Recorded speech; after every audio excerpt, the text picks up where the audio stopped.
En we zingen en we springen en we zijn zo blij, want er zijn geen stoute kinderen bij. En we zingen en we springen en we zijn zo blij, want er zijn geen stoute. All over the world, this is the image we instantly recognize as Santa Claus. But this festive icon is based on a real historical figure. A man who came not from the North Pole, but the Eastern Mediterranean. An early Christian bishop whose destiny was shaped by one of Rome's most powerful emperors. A saint whose life still inspires millions around the world and whose relics have become more valued than gold. Sint Nicolaas. Nicholas was born here in the second half of the 3rd century. The story of his life is shrouded in mystery. Nicholas grew up in a pagan world when the entire Mediterranean region was ruled by Rome.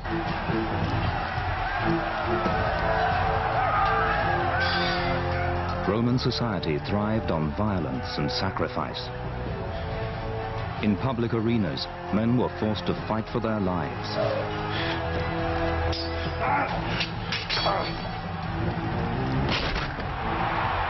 To Nicholas, such bloody spectacles were barbaric. He was brought up in the Christian faith, a religion detested by the Roman authorities. Christians like Nicholas took their religion underground, fearing for their lives. Throughout the region, they met in secret to pray and draw strength from one another. This experience had a profound effect on Nicholas's character. Persecution wasn't the only burden Nicholas had to bear. As a young boy, he lost his parents to a plague.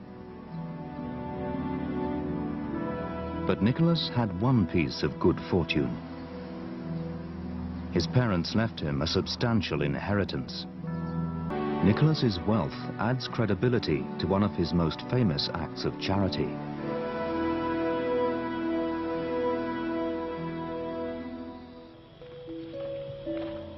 It was here in Patara that, according to legend, the young Nicholas performed an act that laid the foundations of Christmas's best-loved tradition.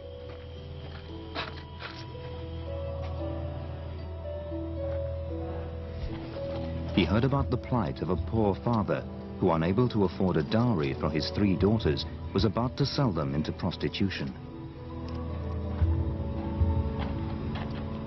Under cover of darkness for 3 nights, Nicholas threw a bag of gold through the window to pay their dowries. The father could scarcely believe his good fortune, but became curious about the identity of his mysterious benefactor. On the 3rd night, he lay in wait.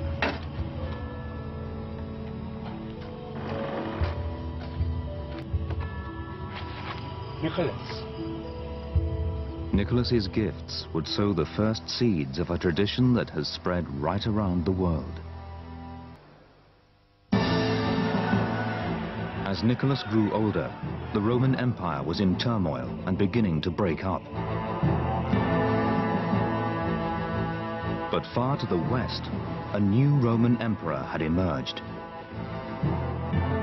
Constantine was the first Caesar to fight under the Christian banner.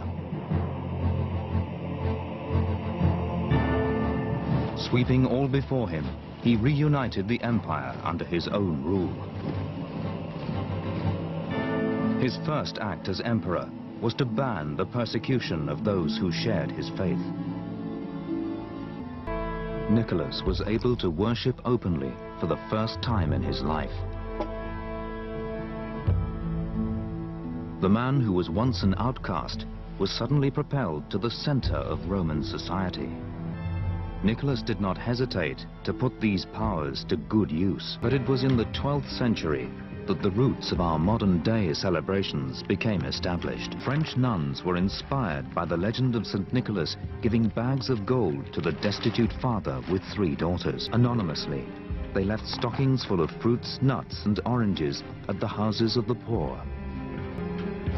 The practice was soon imitated and became popular across Europe.